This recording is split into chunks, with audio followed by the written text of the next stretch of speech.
Bonjour à tous, je m'appelle Elisabeth Demoury, je suis coach en anglais professionnel. J'accompagne les cadres, les managers et les dirigeants qui sont dans une phase de transition professionnelle. Et aujourd'hui, je vous propose cette masterclass gratuite dont le thème est le suivant. C'est comment enfin décrocher le job de vos rêves, celui qui vous fera vibrer, le job qui vous fera adorer vos lundis, même si vous n'êtes pas hyper à l'aise avec l'anglais. Donc l'anglais peut parfois être un frein ou un obstacle dans une recherche de job. Si vous recherchez en externe, peut-être dans une entreprise internationale ou alors carrément à l'étranger, mais aussi en interne. Si vous voulez évoluer au sein même de votre organisation, eh bien peut-être que pour cela, vous avez besoin de l'anglais ou qu'en tout cas, ça fera clairement la différence. Le tout avec une méthode en 3 étapes que j'ai baptisée la méthode CAP, Clarify, Act, Practice. Vous le verrez, c'est une méthode que j'ai modélisée moi-même et que je vais vous dévoiler en détail dans ce cours. Alors au programme, voilà ce qui vous attend. Vous allez découvrir donc les 3 étapes de la méthode CAP qui vous permettront de saisir de nouvelles opportunités professionnelles, même si l'anglais n'est pas votre tasse de thé, même si vous n'êtes pas hyper à l'aise en anglais. Je vous donnerai également les clés pour savoir comment être à l'aise en anglais pendant l'entretien, même si vous n'avez pas pratiqué depuis longtemps, ni à l'oral, ni en milieu professionnel. Il faut savoir que 80% des postes de cadre exigent un niveau d'anglais courant. Vous l'avez peut-être déjà remarqué d'ailleurs si vous consultez de temps en temps les sites d'offres d'emploi, qu'on appelle aussi les job boards. Et enfin, vous découvrirez pourquoi ce que font 8 candidats sur 10, eh bien c'est en fait la meilleure manière de passer à côté du job de vos rêves et qu'est-ce que vous devez faire vous pour sortir du lot et pour vous faire repérer, que ce soit par des chasseurs de tête ou par des recruteurs, qu'ils soient d'ailleurs francophones ou anglophones, dans d'autres entreprises et ce partout dans le monde. Mais ce n'est pas tout, je vous invite à rester jusqu'au bout de la vidéo parce que je vous réserve un bonus à la fin de ce cours, je vous en dirai plus dans quelques minutes. À la fin de cette vidéo, si vous restez vraiment jusqu'au bout, alors voici ce que vous en retirerez. Premièrement, vous aurez appris comment arrêter de repousser au lendemain votre recherche d'emploi, donc terminer la procrastination. Ensuite, vous aurez découvert l'erreur que vous faites et qui fait que votre candidature n'est jamais ou peu sélectionnée pour les postes que vous visez ou pour les secteurs ou les entreprises qui vous intéressent.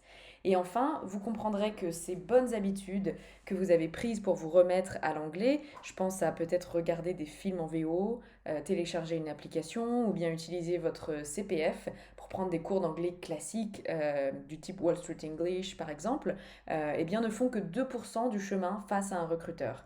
Alors, c'est pas un chiffre officiel, 2%, mais ce que je veux vous dire par là, c'est que en fait, ça ne suffira pas pour mobiliser toutes vos capacités en entretien quand le recruteur prononcera la fameuse phrase fatidique de So, let's switch in English. Je ne sais pas si vous la sentez, cette dose de stress là. Il n'y a rien de bien méchant en soi, mais ce que je veux vous montrer, c'est que ce n'est pas en regardant Game of Thrones que vous allez être performant en entretien, et on en reparle tout de suite. Mais avant tout ça, je voudrais juste apporter quelques précisions sur la cible à qui s'adresse cette vidéo. Alors à qui s'adresse cette vidéo? Cette vidéo est faite pour tous ceux qui s'ennuient dans leur job ou qui ont un environnement de travail négatif ou pesant et qui recherchent un nouveau challenge professionnel, un job dans lequel ils seront plus alignés, plus épanouis. Et j'insiste sur le fait que oui, il y a des entreprises qui recrutent, même en période de crise, et d'ailleurs il y a souvent un phénomène qu'on observe, qu'on qualifie en fait de pénurie de candidats, parce que ce qui se passe c'est justement qu'en temps de crise, les candidats sont généralement plus frileux et vont moins oser changer de job ou changer d'entreprise, et donc c'est justement là que de belles opportunités peuvent s'ouvrir. Cette vidéo s'adresse également aux personnes qui n'osent pas postuler à certaines offres à cause de l'anglais, parce qu'elles manquent de pratique actuellement en contexte professionnel ou qu'elles n'ont pas assez d'aisance et de fluidité à l'oral tout simplement. Cette vidéo s'adresse à celles et ceux qui veulent élargir leurs horizons professionnels et ouvrir le champ des possibles, même si ils n'ont pas encore forcément une idée précise des postes sur lesquels ils aimeraient se positionner ou des secteurs, des types de jobs dans lesquels ils se projettent. Et enfin, à toutes celles et ceux qui aspirent à un job avec une dimension internationale ou dans une boîte internationale, même si ce n'est que par Zoom ou Teams dans un premier temps, on connaît tous la situation actuelle de la crise sanitaire dans laquelle nous sommes, simplement parce que voilà, peut-être que vous souhaitez vous ouvrir à de nouvelles cultures ou que vous avez envie de découvrir d'autres façons de faire, d'autres perspectives, ou que vous en avez marre de la mentalité très franco-française. Voilà, il peut y avoir plein de raisons pour lesquelles aujourd'hui vous vous voyez plutôt évoluer dans un job ou dans une entreprise qui a une dimension internationale. A l'inverse, cette vidéo n'est pas faite pour vous si vous savez que vous voulez changer de job, mais vous n'avez strictement aucune idée de ce que vous voulez faire à la place. Vous êtes complètement perdu ou peut-être même vous sortez d'un burn-out et donc il vous faut un peu de temps pour clarifier vos envies. Ce qui est tout à fait ok, mais du coup c'est peut-être un peu tôt, je pense, pour vous regarder cette vidéo. Je pense que vous êtes à ce moment-là en amont d'une recherche de job plus active et déjà lancée. Mais par contre, si vous avez des pistes, même si celles-ci ne sont pas hyper précises, mais que c'est seulement que vous n'arrivez pas à valoriser votre profil pour d'autres postes que celui que vous avez aujourd'hui, là par contre, ça vous concerne. Elle n'est pas faite pour vous non plus si vous recherchez un poste pour lequel l'anglais n'est pas un critère d'embauche, ça peut être le cas, ni un prérequis, ou l'anglais ne vous sera pas utile pour faire la différence avec les autres candidats. C'est le cas de peu de postes, mais ça peut arriver. À ce moment-là, ce n'est peut-être pas le bon moment pour regarder cette vidéo.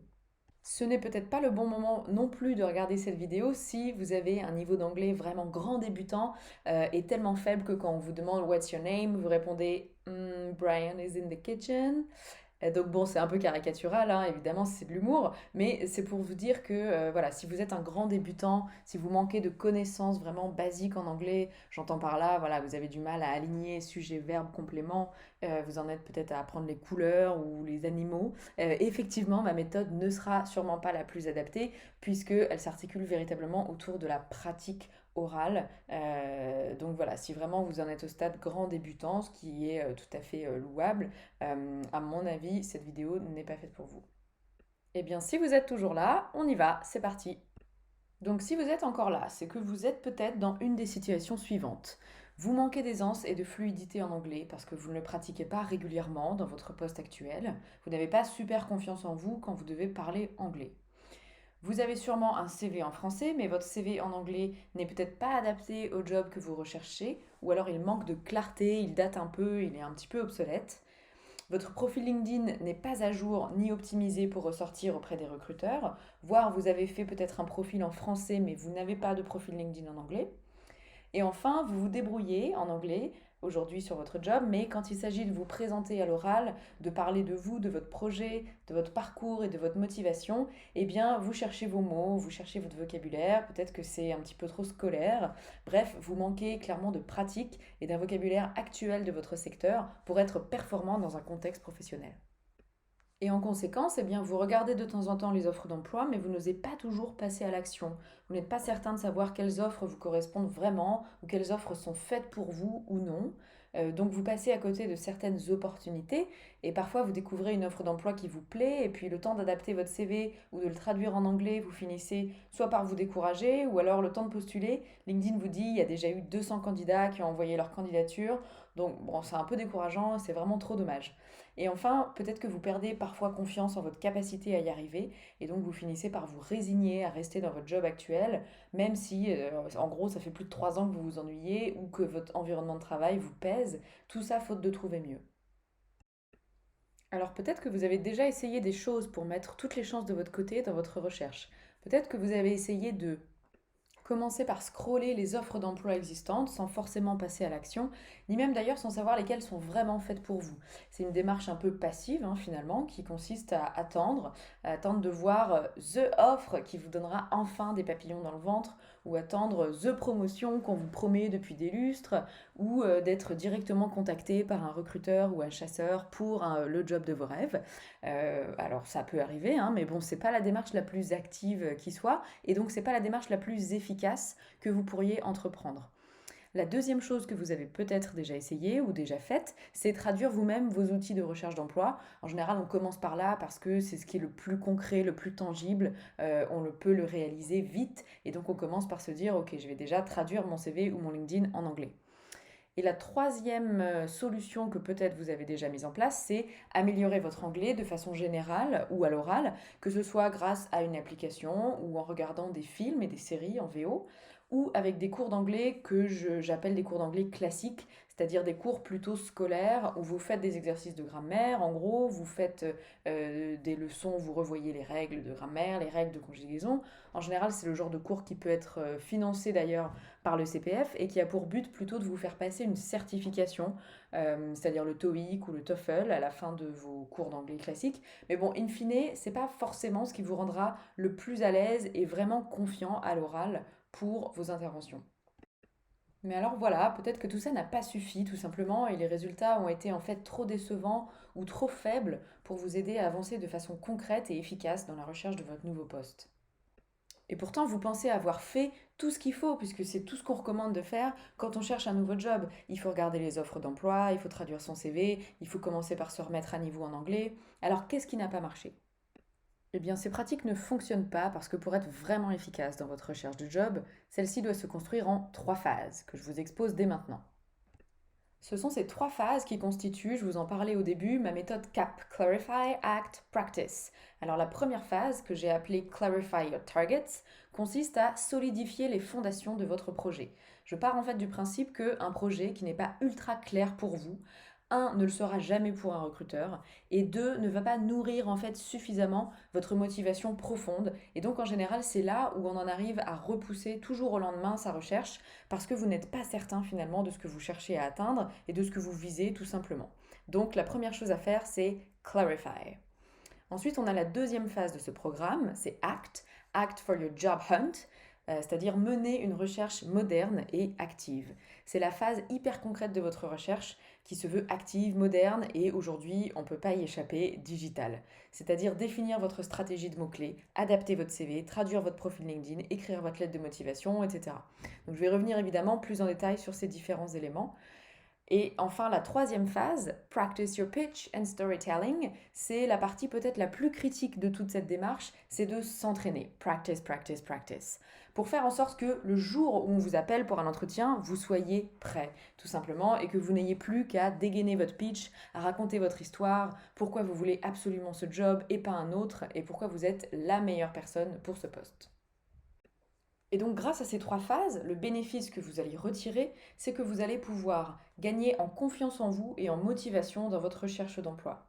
Vous allez élargir vos horizons professionnels, ouvrir le champ des possibles et trouver un poste qui sera plus aligné avec vos aspirations, avec ce que vous avez vraiment envie de faire et qui vous correspondra mieux. Vous serez prêt le jour J quand vous devrez répondre à l'offre de vos rêves et aussi quand on vous appellera pour aller en entretien. Et vous serez en mesure de briller lors des entretiens en anglais pour faire la différence et donc en conséquence pour décrocher le job. Alors c'est donc ce que je vous propose dans ce cours en vidéo, c'est de voir en détail comment activer ces 3 phases pour enfin décrocher un job qui sera plus épanouissant pour vous grâce à cette fameuse méthode CAP, Clarify, Act and Practice. Mais avant ça, revoilà ma tête, j'aimerais me présenter en quelques mots. Je m'appelle donc Elisabeth Demoury, je suis une ancienne RH du groupe L'Oréal où j'ai travaillé plusieurs années au siège international à Paris et je suis aussi titulaire du CAPES d'anglais. Le CAPES, c'est le certificat qu'il faut passer en France pour être prof. Et aujourd'hui, j'accompagne les cadres et les managers qui sont dans une phase qu'on appelle couramment de transition ou de mobilité professionnelle, qu'ils le fassent par leurs propres moyens ou qu'ils soient accompagnés d'ailleurs par leur entreprise ou par un cabinet spécialisé. Et je les aide à réussir leur transition vers un nouveau challenge professionnel sans que l'anglais soit un obstacle ou un frein à leur recherche d'emploi. Alors pour la faire courte, j'ai donc commencé ma carrière dans l'éducation nationale en tant que prof d'anglais avant de me rendre compte assez vite que ça ne m'épanouissait pas totalement et donc j'ai décidé d'opérer un premier switch et j'ai bifurqué vers les ressources humaines, donc en intégrant le groupe L'Oréal où j'ai travaillé d'abord sur des sujets liés à la formation avant d'animer une communauté de recruteurs partout dans le monde. Et donc je travaillais en anglais toute la journée à l'écrit comme à l'oral. Mais au bout de quelques années, je finis par me brûler, tout simplement, je m'épuise sur mon poste, je fais un burn-out comme beaucoup de gens aujourd'hui, et donc je décide de quitter mon job chez L'Oréal et je me retrouve à mon tour en phase de transition professionnelle. Et alors dans la foulée, je réalise ce qu'on appelle un bilan de compétences pour essayer d'y voir plus clair et d'identifier quelles sont mes envies, quelles sont mes options, à quoi pourrait ressembler mon futur projet professionnel. Sauf que, bon, en fait, je réalise que je sais toujours pas vraiment vers quel job me tourner, ni ce que j'ai réellement envie de faire. Pour être honnête, il n'y a pas beaucoup de postes à cette époque qui me font très envie. Et donc, je suis un petit peu dans le brouillard, comme le monsieur sur cette photo. Je trouvais que ça illustrait bien ma situation. Je suis là, je sais, je vois pas où sont les options et je sais toujours pas vraiment quoi faire. Et du coup, eh bien, je repousse, je procrastine, je remets au lendemain, au mois suivant. Je ne suis pas efficace tout simplement en fait dans ma recherche d'emploi. Je réalise que ce qui me manque, c'est un projet clair et que sans ça, en fait, je n'arrive pas à me motiver dans ma recherche d'emploi, ni à valoriser, à mettre en avant ma candidature. La décision qui a tout changé pour moi et qui m'a fait aller de l'avant, ça a été de commencer un coaching personnalisé. Vraiment un accompagnement où j'étais guidée pas à pas et où j'ai pu enfin me lancer dans ce qui me tentait vraiment, mais que je n'avais pas encore identifié ou que je ne m'avouais pas totalement, dans tous les cas à l'époque. Et en fait, j'ai réalisé que si je gardais les mêmes pratiques, j'obtiendrais toujours les mêmes résultats. Ça semble logique, mais on a tendance à penser que, à force de persévérer dans ce qu'on fait, on va finir par obtenir des résultats. Alors oui, mais en fait, ce sera toujours les mêmes résultats que ce qu'on a obtenu jusqu'à maintenant si on ne change pas fondamentalement la façon dont on s'y prend. Ça a été vraiment une réalisation clé dans ma transition professionnelle. Et du coup, je me suis lancée, j'ai commencé à coacher des cadres qui avaient besoin d'une remise à niveau en anglais ou qui voulaient améliorer leurs compétences à l'oral, qui avaient besoin de préparer une réunion ou une présentation et qui n'étaient pas tout à fait à l'aise. C'est comme ça que j'ai commencé à accompagner petit à petit des cadres sur leurs compétences en anglais. Et puis petit à petit, je commence à compléter ce coaching aussi avec des conseils issus de mon expérience RH et à vraiment coacher non seulement sur la forme, c'est-à-dire le vocabulaire, la grammaire, les temps, la conjugaison, etc., mais aussi sur le fond pour que mes clients soient vraiment préparés aux entretiens avec un bon niveau d'anglais et avec des bonnes astuces face aux recruteurs, un pitch impactant, comment répondre un petit peu aux questions pièges, quel genre de questions on peut avoir dans un entretien avec un recruteur anglophone ou un recruteur francophone, mais dans une boîte un petit peu à culture anglophone. Et donc du coup, c'est tout ce mélange de conseils à la fois issus de mon expertise en anglais et de mon expérience en ressources humaines que je commence à prodiguer à mes clients. Et en même temps que je fais tout ça, eh bien, j'ai mené mon enquête et j'ai interrogé en tout environ une centaine de cadres qui étaient en transition professionnelle pour mettre au point un accompagnement sur mesure qui puisse les aider à enfin décrocher un job qui soit plus épanouissant sans que l'anglais soit un obstacle dans leur recherche. Et ça marche, alors ça fait bientôt 3 ans que je fais ça et j'ai accompagné pas mal de personnes. N'hésitez pas à aller regarder sur mon site, sur LinkedIn ou encore sur Google pour trouver tous les avis, les témoignages et les recommandations des personnes que j'ai accompagnées ces derniers mois. Pour vous donner quelques exemples de transitions professionnelles de personnes que j'ai pu accompagner, parce que c'est toujours plus parlant, j'ai accompagné par exemple une personne qui était responsable documentation et communication dans une boîte franco-française et qui a rejoint une entreprise internationale dans laquelle elle est aujourd'hui Research and Library Manager pour donc une entreprise à scope européen et elle manage des équipes dans plusieurs pays en Europe. Deuxième exemple, j'ai aussi accompagné quelqu'un qui était directrice des ventes et achats et qui est passé donc sur un grand groupe à scope international, e-commerce, marketing and business leader. Un troisième exemple, j'en ai plein, j'en ai plusieurs, mais je ne vais pas tous vous les faire, rassurez-vous. Une personne qui était juriste en entreprise, qui a rejoint un grand groupe qui est aujourd'hui International Legal Counsel. Allez, cette fois, on y va. Regardons de plus près ces 3 phases pour vous aider à décrocher le job de vos rêves. Alors, revoilà nos 3 phases. Alors, la première, comme on le disait, consiste à affiner votre projet professionnel, à vraiment clarifier ce dont vous avez envie, ce qui vous attire le plus comme type de poste, dans quel secteur vous aimeriez travailler, etc. La deuxième phase consiste, une fois que vous avez bien défini votre projet et vos objectifs, à construire vos outils de recherche d'emploi en fonction de ce nouveau projet professionnel et à mener une recherche moderne qui sera 1. Active, voire proactive, 2. Digitale. C'est-à-dire que vous allez utiliser toute la puissance des mots-clés et des réseaux en ligne pour vous rendre visible au maximum. Et enfin, la troisième phase consiste à vous préparer au mieux pour le jour J et donc à vous entraîner pour être le plus confiant possible le jour de l'entretien, ce qui vous permettra de faire la différence et donc de décrocher le job. C'est parti pour la première étape, Clarify your targets. D'abord, pourquoi commencer par là? Eh bien parce que si vous vous jetez dans une recherche d'emploi sans avoir d'abord solidifié les fondations de votre projet, en fait, vous allez vous exposer au mieux à de la démotivation et à de la procrastination, et au pire à trouver un job mais que vous voudrez déjà quitter au bout de 6 mois. Ce que j'ai déjà vu d'ailleurs chez certaines personnes qui avaient fait le travail par elles-mêmes et qui finalement sont revenues vers moi quelques mois plus tard parce qu'elles me disent je suis toujours pas épanouie en fait dans le job que j'ai décroché. Donc c'est très important de d'abord bien poser les bases et au bon endroit. C'est ce que dit la citation de Abraham Lincoln. Be sure to put your feet in the right place and then stand firm. C'est-à-dire après, on peut construire quelque chose de solide et qui tiendra la route pour soi. Mais d'abord, le plus important, c'est vraiment, vraiment poser ce premier caillou qui soit le plus stable possible et que vous puissiez être sûr que vous cherchez dans la bonne direction. Le problème que vous rencontrez peut-être dans cette première étape, c'est que vous avez sûrement du mal à vous positionner, à clarifier ce que vous voulez faire ou à trouver un projet qui vous corresponde.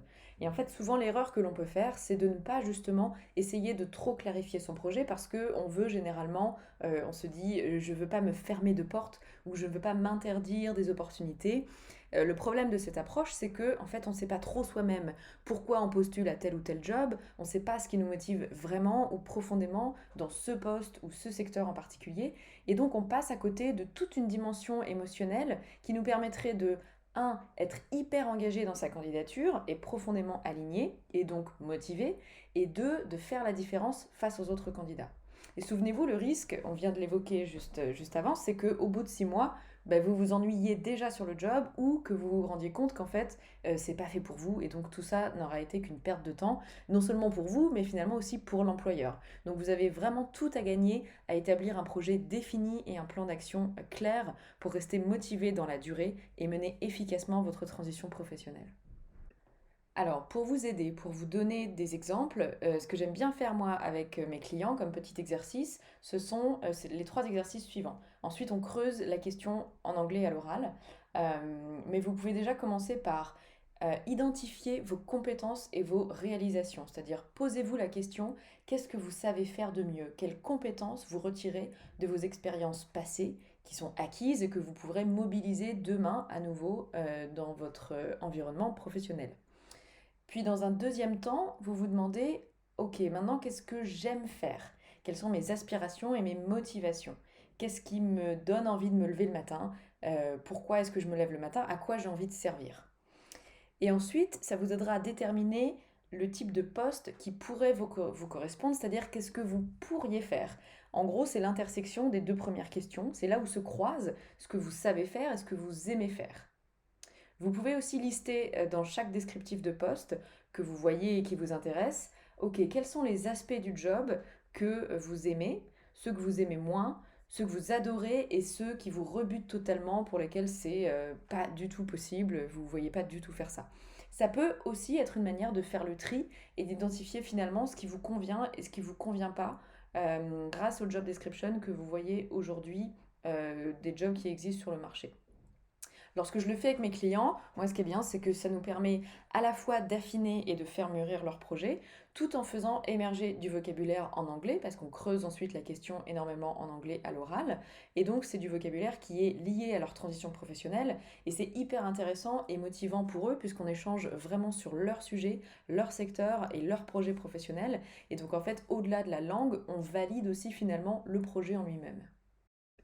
Le bénéfice à la fin de cette première phase, c'est que vous êtes certain que vous cherchez dans la bonne direction. Vous avez un projet cohérent qui est aligné avec vos valeurs, avec vos aspirations et qui a du sens pour vous. Vous réveillez votre confiance dans votre capacité à y arriver en postulant à des offres qui sont alignées avec vos compétences et vos motivations professionnelles. Ce qui, quand même, j'ai envie de dire, n'est pas rien. Et parce qu'on dit que 70% des offres d'emploi se font grâce au réseau, c'est ce qu'on appelle le marché invisible, c'est une source de l'APEC que je cite ici. 70% des offres d'emploi se font grâce au réseau, et bien vous savez expliquer votre projet à votre réseau, vous pouvez faire des entretiens réseau efficaces, puisque votre projet est on ne peut plus clair pour vous. Et d'ailleurs, vous savez très bien le pitcher en anglais, ce qui n'enlève rien et qui vous permet de le partager avec un réseau d'autant plus large et pas seulement francophone. Et en fait, tout ça a pour conséquence que vous osez postuler à des offres de job que vous n'avez peut-être encore jamais fait ou pour lesquelles vous n'avez jamais vraiment osé postuler avant, mais qui vous correspondent bien et vous savez que vous allez dans la bonne direction. Alors du coup, vous êtes maintenant prêt à passer à la phase 2, Act for your job hunt. Alors le plus souvent, en général, la prise de contact avec le recruteur se fait au moyen de 3 outils principaux qui sont en général le CV, le profil LinkedIn et la lettre de motivation. Car oui, le CV et la lettre de motivation ont toujours une place de choix et ne sont pas has-been, contrairement à ce que l'on peut penser ou lire parfois sur les réseaux. J'en profite pour préciser ici que la lettre de motivation n'est pas normalement une redite du CV, mais elle sert à expliquer pourquoi vous êtes le bon fit pour le job en fait. Et souvent d'ailleurs, entre 2 CV plus ou moins équivalents, ce qui peut vraiment vous différencier, c'est une bonne lettre de motivation. Et oui, j'ai déjà vu moi en tant que RH, entre 2 candidats qui avaient un CV plus ou moins équivalent, j'ai vu les recruteurs se casser la tête à relire les lettres de motivation et à choisir en se basant sur la lettre de motivation. En plus, le CV et la lettre de motivation servent tous les deux de base de travail pour après travailler votre pitch pour les entretiens. Donc c'est hyper important qu'ils soient, eux, assez bien travaillés. Et le truc, c'est qu'il faut préparer ces 3 outils en amont, parce que le jour où vous trouvez une offre d'emploi qui vous parle et à laquelle vous avez absolument envie de postuler, eh bien souvent vous n'avez que quelques heures ou quelques jours max pour réagir et faire connaître votre intérêt pour le poste. Sauf que voilà, le problème auquel vous vous heurtez à ce moment-là, c'est que peut-être votre CV en anglais il est obsolète ou il n'est pas hyper clair, ou il n'est pas adapté au job que vous recherchez. Vous avez peut-être du mal à écrire votre lettre de motivation, alors que c'est toujours vrai, hein, il y a 90% des annonces qui demandent une lettre de motivation ou au moins un petit texte de motivation. Et votre profil LinkedIn est sûrement uniquement en français, ou en tout cas il n'est pas à jour, il n'est pas très aligné à ce que vous recherchez, et il n'est pas optimisé pour ressortir auprès des recruteurs ou des dirigeants lorsqu'ils recherchent un profil comme le vôtre. Du coup, c'est un petit peu dommage parce que on ne sait pas que vous avez les compétences ou que vous avez la volonté aujourd'hui de travailler dans ce secteur. Alors mes recos pour vous aider dans cette phase de recherche sont les suivantes. En fait, les chasseurs et les recruteurs font souvent leur recherche de candidats par mots-clés, que ce soit sur les sites d'annonces d'emploi, les fameux job boards dont on a parlé au début de cette vidéo, ou directement sur LinkedIn. C'est donc hyper important que vous établissiez une stratégie de mots-clés pour être sûr qu'on vous trouvera et que votre profil ressortira si on recherche telle ou telle compétence ou tel profil en particulier. Donc c'est la première recommandation que je vous donne, c'est choisissez un vocabulaire qui est pertinent, établissez une stratégie de mots-clés selon le projet que vous visez, spécifique à votre recherche. Ensuite, faites un CV qui est à votre image, qui traduira votre personnalité, tout en respectant les codes du secteur, de l'entreprise ou du pays que vous visez. Un recruteur anglo-saxon ne va pas chercher la même chose qu'un recruteur français. Il y a de nombreux critères en fait, mais par exemple le plus évident c'est celui de la photo. En France, c'est plutôt indispensable d'avoir une belle photo sur son CV, en tout cas c'est bien vu, c'est un plus, alors que sur un CV anglo-saxon, oubliez tout de suite, ça se fait pas du tout et ça risque même au contraire de vous pénaliser. Ça peut dans certains cas vous pénaliser. Donc voilà, il y a plusieurs règles d'or à bien respecter quand on fait son CV en anglais. Si vous voulez, je vous invite à lire mon article à ce sujet d'ailleurs sur le blog de Speakely, si vous voulez plus d'exemples concrets de choses à faire et à ne pas faire sur son CV en anglais.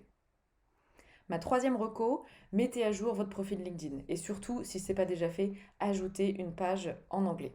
Et je vous recommande de ne pas faire une simple traduction, mais plutôt d'aller chercher des expressions vraiment idiomatiques et du vocabulaire spécifique qui montrent que vous n'avez pas un niveau de débutant et que vous maîtrisez sur le bout des doigts votre jargon professionnel. Alors évidemment, votre profil reprendra aussi votre stratégie de mots-clés qui vous servira à la fois pour votre CV et pour votre profil LinkedIn. Et enfin, ma quatrième reco, c'est préparer la trame de votre lettre de motivation, même si vous n'avez pas de job en vue. Il y a quand même des choses que vous pouvez mettre sur le papier. Vous savez quelles sont vos aspirations, ce qui vous motive, les compétences qui vous caractérisent, les traits de personnalité qui vous différencient, etc. Donc ça, c'est déjà une bonne base de travail que vous pouvez d'ores et déjà formaliser et qui vous fera gagner du temps. C'est ça le plus important, c'est gagner du temps au moment où vous aurez un poste en particulier en ligne de mire. Alors le bénéfice à la fin de cette deuxième phase, c'est que vous avez une candidature soignée et surtout une vitrine professionnelle impeccable. Votre profil LinkedIn étant accessible par tout le monde 24 heures sur 24, c'est très important qu'il soit au carré, nickel, pour n'importe quel interlocuteur. Ensuite, vous avez pris en main du vocabulaire et des tournures de phrases en anglais qui démontrent vos compétences et votre motivation. Et surtout, vous gagnez du temps. Vous gagnez du temps pour postuler rapidement et efficacement aux offres qui vous intéressent vraiment. Et vous n'êtes plus dans une posture un peu passive où vous postuliez, j'ai envie de dire entre guillemets, mollement à plein de jobs différents sans vraiment savoir pourquoi ils vous intéressent et sans être hyper actif dans la façon dont vous postulez. Et enfin, vous améliorez votre visibilité en ligne et donc vous ouvrez le champ des possibles puisque votre profil gagne en attractivité vis-à-vis des recruteurs. Ça, c'est hyper important. Alors je précise ici que quand je dis visibilité en ligne, c'est en tant que professionnel de votre secteur. Attention, pas en tant que à la recherche de nouvelles opportunités ou open to work. Donc si vous êtes en poste, je ne suis évidemment pas en train de dire que le but est que votre entreprise actuelle sache que vous cherchez ailleurs. Mais ce que j'entends par un profil visible, c'est que toute personne qui cherche un expert dans votre domaine puisse accéder à votre profil et que celui-ci donne envie, qu'il soit plus visible et plus désirable aux yeux de tout recruteur ou chasseur qui se rendra sur votre profil. Et on en arrive à la phase 3, Practice your pitch and storytelling, ou comment se préparer au mieux pour le jour J. Parce que oui, vous allez être reçu en entretien. Et comme dans 80% des entretiens de cadre de ce niveau, vous aurez sûrement tout ou au moins une partie de l'entretien à faire en anglais. Le problème, c'est que même si vous vous débrouillez en anglais, lorsqu'il s'agit de vous présenter, de parler de vous, de parler de votre projet, de votre parcours et de votre motivation, eh bien peut-être que vous cherchez vos mots, votre vocabulaire est un petit peu trop scolaire, bref, vous manquez en fait de pratique tout simplement et d'un vocabulaire actuel de votre secteur. Et malheureusement, c'est là où c'est bien joli de regarder Game of Thrones en VO ou d'avoir un super bon score au TOEIC, mais ça ne suffira pas. Parce qu'imaginez-vous que même dans sa langue maternelle, c'est un exercice qui est hyper difficile en soi. Donc en plus, quand il faut le faire dans une langue étrangère, eh bien ça n'a rien d'évident. La seule chose qui peut vous aider à vous préparer au mieux, c'est de vous entraîner. C'est comme le dit si bien Benjamin Franklin, practice makes perfect. Practice, practice, practice. Alors pour bien s'entraîner, la première chose, c'est d'abord de pouvoir identifier les différences entre un entretien à l'anglo-saxonne et un entretien à la française. En effet, le type de questions qu'on pourra vous poser sera très différent dans un entretien anglophone. Je vous donne un exemple. Les Anglais sont friands par exemple de ce qu'ils appellent les brain teasers, c'est-à-dire des questions qui sont de vrais casse-têtes et qui sont en fait en soi impossibles à répondre objectivement. Mais l'idée, c'est pas d'avoir la réponse juste, c'est de voir comment fonctionne votre cerveau, quelle est votre logique. Ça peut être par exemple des questions du style combien de balles de tennis peut-on mettre dans un Boeing 747 ou encore, comment est-ce que vous vous y prendriez pour déplacer le mont Fuji pour vous donner un aperçu. Donc effectivement, ça peut être un peu déstabilisant si vous n'êtes pas du tout préparé à ce genre de questions. Ensuite, c'est important de bien préparer votre pitch en amont et de le répéter plusieurs fois pour que ce soit le plus naturel possible le jour de l'entretien. Ça ne veut pas dire qu'il faut forcément l'apprendre par cœur, mais l'idée c'est de montrer que vous maîtrisez le vocabulaire clé, que vous savez décrire votre parcours de façon concise et structurée, et c'est aussi l'occasion de caser quelques expressions idiomatiques pour que 1. Votre discours soit clair et percutant, et 2. Pour que vous gagniez la confiance du recruteur, et en même temps vous vous mettez à l'aise vous pour la suite de l'entretien. Et enfin, le dernier conseil que je peux vous donner, c'est de développer votre capacité à répondre avec aisance et à rebondir sur n'importe quelle question sans vous laisser déstabiliser. J'appuie une nouvelle fois sur l'importance de la pratique. C'est pas en vous préparant la veille de l'entretien que vous serez le plus performant. Il faut vraiment vous y prendre à l'avance et répéter l'exercice pour être vraiment à l'aise le jour J. Vous ne pourrez jamais anticiper toutes les questions qu'on peut vous poser en entretien, même si on fait des heures de préparation. Par contre, vous pouvez vous entraîner à répondre à n'importe quelle question de façon fluide et à ne pas laisser votre discours se fragiliser. Et donc vous en êtes là, à la fin de cette troisième phase, vous vous présentez à l'entretien avec moins de stress, avec plus de confiance en vous, et vous faites la différence en entretien. Parce que vous maîtrisez l'exercice, vous savez que vous êtes hyper entraîné, mais aussi parce que vous savez profondément pourquoi vous êtes là, pourquoi vous aviez choisi en amont de postuler à ce job ou dans cette boîte en particulier et pas une autre, ce qui vous différencie vraiment des autres candidats. Et last but not least, eh bien vous maîtrisez aussi évidemment l'anglais, donc vous décrochez le job. En suivant ces 3 phases progressives, vous mettrez donc toutes les chances de votre côté pour décrocher le job de vos rêves. Vraiment, je vous assure, 100% de mes clients ont fini par décrocher un job plus aligné avec leurs valeurs et avec ce qu'ils voulaient faire. Donc c'est possible, j'insiste là-dessus. Même en période de crise, même en période Covid, il y a beaucoup d'entreprises qui recrutent, il y en a même d'autres qui sont même en pleine croissance. Donc c'était pas de la chance, c'était pas un coup de bol, mais c'était véritablement le résultat du travail qu'ils ont fourni en suivant bien les 3 étapes de cette méthode qui a les avantages suivants. 1. Vous clarifiez ce que vous recherchez, les options possibles, les postes qui ont du sens pour vous. Donc vous aurez une motivation profonde, anti-procrastination, grâce à un projet qui sera le vôtre et qui vous enthousiasme. Et donc votre candidature sortira du lot parce que vous aurez une dimension émotionnelle forte avec un projet réfléchi et personnel. 2. Vous gagnez du temps. Vous gagnez du temps et de l'efficacité sur les réseaux avec un profil LinkedIn attractif, visible, complet, bilingue, avec les bons mots-clés pour le job que vous recherchez. Donc vous êtes plus serein, votre recherche d'emploi est moins source de stress et vous ne vous inquiétez plus de louper, entre guillemets, des opportunités.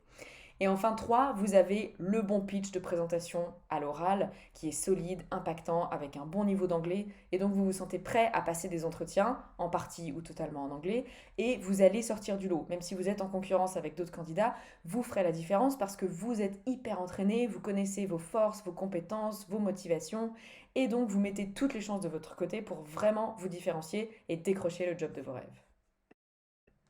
Alors voilà, j'ai donc respecté ma promesse initiale puisque désormais vous pouvez dire que vous avez appris comment arrêter de repousser au lendemain votre recherche d'emploi avec un projet clair et aligné qui a du sens pour vous et qui vous donne le smile tous les matins. Vous avez découvert l'erreur que vous faites et qui fait que votre candidature n'est jamais sélectionnée pour les postes que vous visez, d'où l'importance d'avoir une bonne stratégie de mots-clés, comme on le disait, aussi bien sur votre CV que sur votre profil LinkedIn, et cela en français et en anglais. Et enfin, vous avez compris que vos bonnes habitudes que vous avez prises pour vous remettre à l'anglais ne font que 2% du chemin face à un recruteur et que ça ne suffira pas de regarder des films en VO et d'apprendre avec une appli 5 minutes par jour parce que véritablement un entretien, ça se prépare et plus vous serez entraîné, plus vous vous rendrez à vos entretiens en étant serein et en ayant confiance en vous. J'espère vraiment que ça vous a été utile, en tout cas que ça vous a parlé et que vous en retirez quelques points clés qui vous serviront vraiment dans votre recherche de job. Donc concrètement, ce que je fais aujourd'hui quand j'accompagne mes clients, on suit exactement ces trois phases, c'est-à-dire qu'on parle en anglais de leurs projets, de leurs compétences, on clarifie leurs envies, on affine sur certains types de postes ou certains secteurs. Ensuite, à partir de là, on établit la bonne stratégie de mots-clés avec les bons keywords en anglais et les expressions qui vont bien pour faire en sorte que le CV et le LinkedIn soient au top, qu'ils soient complets, clairs, attractifs et visibles. Et enfin, on fait des simulations d'entretien d'embauche pour qu'ils puissent s'entraîner à parler d'eux, à raconter leur parcours, à préparer plein de types de questions et en gros à gagner en aisance et en fluidité pour que le jour J, ça soit même plus un sujet et ce soit juste en fait la continuité de ce qu'on fait déjà toutes les semaines depuis un moment. Alors, vous pouvez tout à fait suivre ces trois étapes tout seul, bien évidemment. Mes clients, eux, choisissent de faire appel à moi parce qu'ils savent qu'une recherche d'emploi, c'est parfois long. Avant de faire appel à moi, certains essayaient depuis plusieurs mois, voire plusieurs années. Une recherche d'emploi, c'est parfois fastidieux, surtout si ça fait longtemps qu'on n'a pas eu à chercher activement un nouveau job et donc qu'on peut peut-être se sentir un peu largué quant aux nouvelles techniques de recherche d'emploi et ils veulent y arriver plus facilement, plus rapidement et avec de meilleurs résultats. En l'occurrence, le meilleur résultat pour vous, c'est décrocher un job qui vous plaira vraiment dans la durée et dans lequel vous pourrez tout à fait vous épanouir. Et du coup, bah, ça marche. Vous pouvez voir ici, encore une fois, quelques témoignages de personnes que j'ai accompagnées et qui ont réussi à décrocher un nouveau job dans lequel elles sont désormais plus épanouies. Vous trouverez aussi des témoignages vidéo sur cette même page et sur ma chaîne YouTube que vous pourrez aller voir et donc vous pourrez aller écouter par vous-même ce que eux disent de moi. Et le bonus, yes of course, je ne vous ai pas oublié, je vous le disais au début de la vidéo, je vous ai réservé un bonus, rien que pour vous, c'est-à-dire que je vous offre une séance diagnostique de 30 minutes, soit par téléphone, soit en visio, pour pouvoir analyser avec vous votre CV ou votre profil LinkedIn et regarder quels sont les points prioritaires à corriger. Donc tout simplement, vous allez pouvoir me parler de votre projet, me raconter où vous en êtes et on regardera ensemble soit votre CV, soit votre LinkedIn, selon votre projet, en fonction de ce qui est le plus pertinent. Et je vous dirai avec mon expérience RH ce qui me paraît le plus judicieux et quels sont les points prioritaires à corriger s'il y en a.